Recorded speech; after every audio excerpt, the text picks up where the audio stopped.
আসসালামু আলাইকুম, আশা করি সবাই ভালো আছেন। আজকে অত্যন্ত চমৎকার একটা ভিডিও আপনাদেরকে আমরা দেব, যে ভিডিওর মাধ্যমে আপনারা জানতে পারবেন হিজামা এবং রুকায়া কি। বারাকা হিজামা এন্ড রুকায়া সেন্টারে আমাদের সিলেটের অন্যতম একটা প্রতিষ্ঠান। আমি জানি না এই ধরনের চিকিৎসার কোনো প্রতিষ্ঠান রয়েছে কিনা, যদি থেকে থাকে অবশ্যই আমাদেরকে জানাবেন। বাট হচ্ছে আমরা আজকে বারাকা হিজামা এবং রুকায়া সেন্টারের আজকে আপনাদেরকে যে সার্ভিসগুলো রয়েছে সেইগুলো সম্পর্কে আপনাদেরকে জানাবো ইনশাল্লাহ। আমাদের সামনে স্ক্রিনের সামনে দুইজন তরুণ উদ্যোক্তাকে দেখতে পাচ্ছেন। ওনাদের সাথে আমরা একটু কথা বলবো, ওনাদের আসলে পরিচয়টা আমরা জানবো, ওনারা বর্তমানে কোন পেশায় আছেন, কি কি সার্ভিস দিচ্ছেন সবকিছু জানবো। আমরা আপনাদের পরিচয়টা সবার উদ্দেশ্যে একটু জানতে চাই। আমার নাম সাব্বির আহমেদ হৃদয়।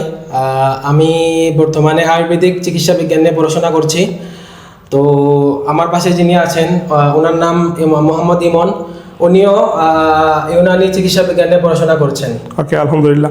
আচ্ছা, আপনাদের এইখানে বর্তমানে কোন কোন চিকিৎসাগুলো অ্যাভেলেবল চলতেছে একটু যদি সংক্ষেপে বলতেন। আমাদের সেন্টারে মূলত হিজামা এবং রুকিয়া শারিয়া চিকিৎসা দিয়ে থাকি। পাশাপাশি আমরা অভিজ্ঞ ডাক্তারের মাধ্যমে acupuncture, PRP, natural hair treatment এবং কসমেটিক খতনা, যেটাতে আপনার ব্যথা মুক্ত এবং রক্তপাতহীন খতনা করা হয়। পাশাপাশি আমাদের সেন্টারে কিছু সুন্নাহ আইটেম আছে, কিছু আয়ুর্বেদিক ওষুধ আছে, পণ্য আছে, যে কিছু প্রোডাক্ট আছে। আমরা তো আজকে মূলত হিজামা, রুকায়া আর আপনার পিআরপি এই তিনটা বিষয় নিয়ে কথা বলবো, ঠিক আছে? তো ধারাবাহিকভাবে আপনারা এই প্রতিষ্ঠানের আরো সার্ভিসেস গুলা নিয়ে বিস্তারিত আলোচনা জানতে পারবেন এবং দেখতে পারবেন। তো আমি রুকিয়া নিয়ে বলতে চাচ্ছি, আমাদের এখানে জিন, জাদু এবং বদনজর আক্রান্ত পেশেন্টের রুকিয়া করা হয় সম্পূর্ণ কুরআন এবং হাদিস মোতাবেক। আমরা আপনাদের প্রতিষ্ঠানের অ্যাড্রেসটা সবার উদ্দেশ্যে একটু বলে দেন। আমাদের প্রতিষ্ঠানে আসতে হলে প্রথমে আপনাকে দক্ষিণ শাহিদগাঁ পয়েন্টে আসতে হবে। আপনারা কুমারপাড়া থেকে আসলে কুমারপাড়া রোড হয়ে আপনার দক্ষিণ শাহিদগাঁ পয়েন্ট যেটা পড়ে, ওইখানে ঠিক পয়েন্টের পাশাপাশি শামীম প্লাজার লিফটের 4-এ আমাদের সেন্টার। ঈদগাহ দক্ষিণ শাহিদগাঁ থেকে আসার পথ কুমারপাড়া যাওয়ার যেই রাস্তাটা রয়েছে, ওই রাস্তার একবারে মানে সামনের দিকে অর্থাৎ মুড়েই শামীম প্লাজা লিফটের 4 অর্থাৎ 4র্থ তলায় ওনাদের প্রতিষ্ঠান ইনশাল্লাহ। আর স্ক্রিনে আমরা যে নাম্বারটা দেব, এই নাম্বারে আপনারা যোগাযোগ করলে যে কোনো সহযোগিতা আপনারা পাবেন। প্রথমে যদি আমাদেরকে হিজামা সম্পর্কে একটু মানে প্রাথমিক ধারণা দিতেন। হিজামা হচ্ছে একটি সুন্নাহ ভিত্তিক চিকিৎসা। এটা মূলত আমরা বিভিন্ন ধরনের রোগের ক্ষেত্রেই দেওয়া হয়। বিভিন্ন রোগের ক্ষেত্রে বিভিন্ন পয়েন্টে হিজামা দেওয়া হয়ে থাকে।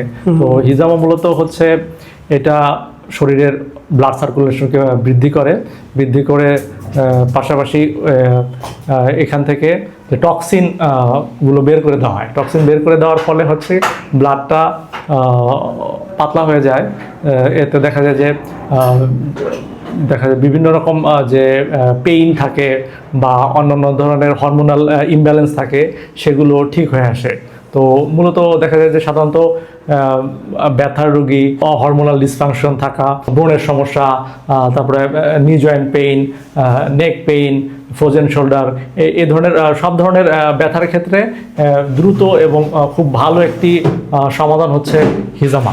এবং এটা সম্পূর্ণ ওষুধবিহীন একটা ট্রিটমেন্ট, যেখানে ওষুধ ছাড়া আপনি শুধুমাত্র একটু থেরাপির মাধ্যমে এটা ট্রিটমেন্ট নিতে পারছেন। এবং এটা সুন্নাহভিত্তিক চিকিৎসা।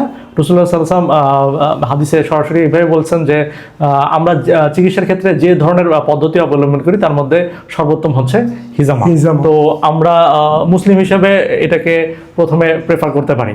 তো এখানে কিছু কিছু ক্ষেত্রে আমাদেরকে একটু সতর্ক থাকতে হবে, দেখতে হবে যে আমাদের আসলে রোগীর ব্লাডটা কেমন আছে, হিমোগ্লোবিন লেভেলটা ঠিক আছে কিনা, প্লাস তার কোনো অ্যালার্জিক রিয়াকশন আছে কিনা, বা তার আদার্স কোনো হিস্ট্রি আছে কিনা, বা উনি খুব ভয় পেয়ে যান কিনা, এই ধরনের বিভিন্ন হিস্ট্রি নিয়ে আমরা এটা সিলেক্ট করি যে আসলে কাকে আমরা হিজামা দিব এবং দিব না, সেটা আর কি আমরা নির্ধারণ করে থাকি। আপনারা এখানে সামনে একটা ট্রিটমেন্ট দেখতে পাচ্ছেন, যেটা হেয়ার ট্রিটমেন্ট। সো এই ট্রিটমেন্টটা সংক্রান্ত অনেক কিছু আপনাদেরকে আজকে জানাবো। এটাকে বলা হচ্ছে পিআরপি থেরাপি। এটা ঠিক আছে, এটা মূলত মনে হয় হেয়ার ফলের জন্য করা হয়। জি, এই কাজটা আসলে কিভাবে করা হয় আর কি? এটা মূলত রোগীর বডির যে প্লাজমা আছে, সেই প্লাজমাটা মেশিনের মাধ্যমে রোগীর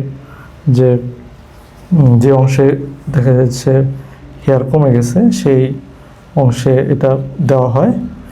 মূলত দেখা যায় নিউট্রিশনাল ঘাটতি বা অন্যান্য বিভিন্ন সমস্যার কারণে দেখা যায় যে প্লাজমাটা ঠিকমতো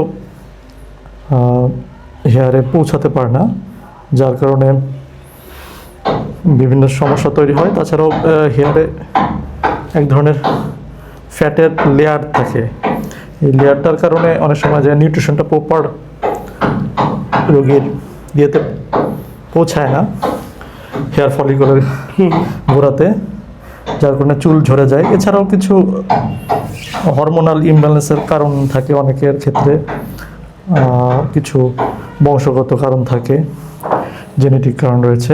এছাড়াও বিভিন্ন ধরনের সমস্যা থাকে, যে লাইফস্টাইল জনিত সমস্যা, জি যেমন কারো হয়তো ঘুমের সমস্যা থাকে, কারো দেখা যায় রাত জাগার অভ্যেসটা বেশি থাকে, নিউট্রিশন প্রপার থাকে না।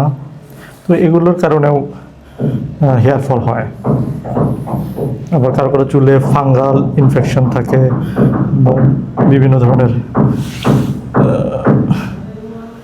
জীবাণু ঘটিত কারণেও হেয়ার ফল হতে পারে। সো এই চিকিৎসা চলাকালীন সময় আমরা সরাসরি একটু এখানে যিনি পেশেন্ট রয়েছেন বা যিনি চিকিৎসাটা নিচ্ছেন ভাইয়ের সাথে আমরা একটু দুই একটা কথা জিজ্ঞেস করব যে বড় ভাই আসসালামু আলাইকুম, এই যে আপনি চিকিৎসাটা নিচ্ছেন এতে কি আপনার মানে কি খুব একটা পেইন ফিল হচ্ছে বা কোনো সমস্যা হচ্ছে, যদি আপনি একটু মতামতটা একটু বলতেন আমাদেরকে। তো ওইরকম ভাবে কোনো পেইন হচ্ছে না, জি, জি। জাস্ট সামান্য আর কি, বুঝতে পারছি। এর বাইরে গুরুতর তেমন কোনো যে পেইন হচ্ছে এরকম কিছু না। আচ্ছা, সো এই চিকিৎসাটা সম্পর্কে আপনি আসলে কিভাবে অবগত হয়েছেন, বা কেউ কি কোনো পরামর্শ দিয়েছিল বা আপনাকে কোনো অবগত করছিল, নাকি আপনি নিজে থেকেই এইগুলা জানতে পারছেন? না, এগুলো আমি আসলে অনলাইনের মাধ্যমে জানতে পারছি পিআরপি চিকিৎসার বিষয়ে। তারপর আমি ওনাদের এই প্রতিষ্ঠানের খবর পাই একজন আমার শ্রদ্ধাভাজন একজন স্যারের মাধ্যমে। উনি বললেন যে ওইখানে পিআরপি করাতে ওনারা বিশ্বস্ত আছেন, আশা করি একটা ভালো রেজাল্ট হবে আপনি যদি নিয়মে সব কিছু করেন, এই আর কি আশা হয়। আমরা আরেকটা বিষয় আমরা স্যারের থেকে জানবো যে আসলে এই চিকিৎসাটা বা এই থেরাপিটা আসলে কতটুকু নিরাপদ, স্যার যদি একটু বলতেন। এটা মোটামুটি বলতে গেলে অধিকাংশই নিরাপদ, কারণ হচ্ছে এখানে বাইরে থেকে কোনো কিছুই দেওয়া হয় না, রোগীর শরীরের নিজস্ব প্লাজমাটাই এখানে ইউজ করা হয়। অতএব বাইরে থেকে কোনো কিছু না দেওয়ার কারণে এখানে কোনো ধরনের রিয়াকশন বা অন্য কিছুই ইনফেকশন হওয়ার চান্স নেই। এই যে পিআরপি চিকিৎসাটা বা থেরাপি, যেটা এই থেরাপিটা আসলে কতটা সেশন নিতে হবে বা এটা কতবার নিতে হবে স্যার যদি একটু বলতেন আমাদের। এটা সাধারণত রোগী ভেদে একটু ভিন্নতা রয়েছে। অনেকের দেখা যায় যে 4 থেকে 5টি সেশনেই অনেক ভালো ইমপ্রুভমেন্ট চলে আসে, যদি রোগের জটিলতা কম থাকে। আবার বেশি হলে দেখা যায় যে 10-12টা সেশন প্রয়োজন হয়।